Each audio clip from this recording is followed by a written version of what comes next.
What's going on, everybody? It's your boy C-Zar, and we are talking about FETCH.AI at the request of Mr. Domas. I'm seeing it. Oh, Mitch Domas. There we go. We're doing this one for you, man. So looking at it here on the weekly from top, that's not it, top to bottom here. Come on now, there we go, top to bottom. That's not the top. Let's get it. Come on, there we go. You're at your 1272. You've seen phenomenal growth. A lot of people have been asking about FETCH.AI over the past few weeks now. Phenomenal growth. You're at an area where it wouldn't be crazy at all to find resistance. I would even expect that you do find resistance here at around $3. It's a nice round number. It's your 1272 extension. And let's see. I wonder. Top to bottom here. Come on now. Maybe this is the low to take. 2272 as well. It's like a double-double, man. Yeah. You probably do find some resistance here. And look to go back, yeah, maybe down to $1.32, potentially even 85 cents. And you're at 264. So that's no small drop at all. You're very hot on your weekly RSI. It's at a 95. Crypto, man, if this is your first bull market, if it's your second bull market, but you just forget what it's like, you know, prices move up and then they move down.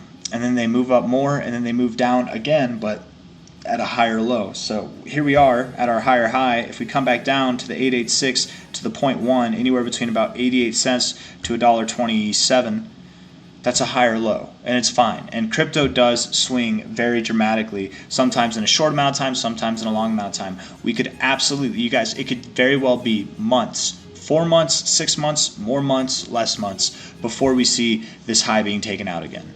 I do think we're near the top. If not, man, we could go up to 470, maybe all the way up to $9, but I don't think we're going to. You were overbought for a little while on your daily RSI. You were also pretty hot on your daily, and now you're not in the overbought zone anymore. To be fair, you are hugging this 1272, which is kind of nice, actually.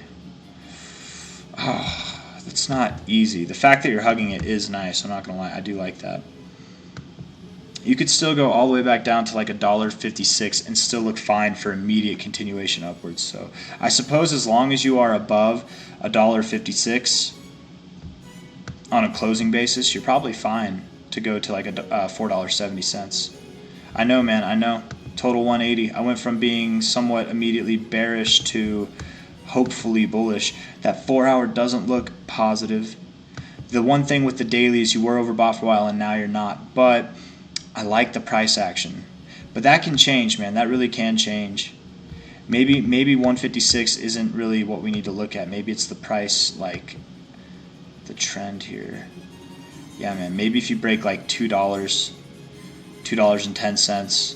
If you close below $2.10, then I do think it's on to the downside. Then I think that these prices around $1.27, potentially down to about 88, 85 cents are on. If not, if you can hold that $2.05, $2.10 area as support, you might be continuing upwards to like 470. And yeah, that's my best guess, man. I don't remember if you said you wanted me to look at the long-term capabilities, but I mean, maybe you do, maybe you don't. I don't know. It looks like that's the all-time history chart, so it's hard to say. Let's look at it for what it's worth on this here. Let's do it. FETCH.AI, 2.7 billion. Let's round up and call it 3. This way it's a conservative kind of estimate. 3 billion, all right? From your current price, if I can get it, current price right there. At a $3 billion market cap, I think you could 10x and see a $30 billion market cap, all right? You absolutely could. If you saw a 20x, that'd be 60. If you saw a 30x, that would be 90, right? Am I doing this right? Yeah. Probably a little bit less than those, right, because I rounded up, but 26x there, 26.5x, that would be around like $45 billion in market cap value. You could see something like that, man. Fetch could definitely go up to $71, but first it might go down to $1.26 to $1.88, or sorry, 88 cents, somewhere in there. Maybe it does find support at $2.10 or $2.05 itself, somewhere around there, but I wouldn't be surprised, being the way that the 4-hour looks, I wouldn't be surprised if you move down over the coming days. Now, again, does that mean that you should wait for prices down here before you buy, I don't know. That's up to you. I'm not a financial advisor, but it might be good to start DCAing whenever you get below 220 or 215 or something like that. We're at 265 now, so that's still a decent ways away from where we are here. You go down to about 220. That's about a 17% difference, right? So maybe if you want to DCA, that'd be a good time to do it. And if you do close, if you have another day that closes above the 1272 here at about $3.02, if you close, or I should say like $3.01.5. $3 itself, actually. If you close above $3 on any given day, then maybe it's time to consider that is the low and we are going higher, and that the lower calls I'm calling for are just completely off the table. But I have a feeling, being this overbought, I have a feeling, man. The one thing holding me back from calling the daily bearish is how you're reacting with the 1272. You've rejected, but not really. You just can't seem to get away from it, which is weird to me. So weird in the sense that from what the RSI looks like it wants to do, the price does not look like it wants to do. So again, I think holding this structure is crucial if you don't want to see it go lower. If you do want to see it go lower, then breaking this structure is crucial. And it's not drawn perfectly.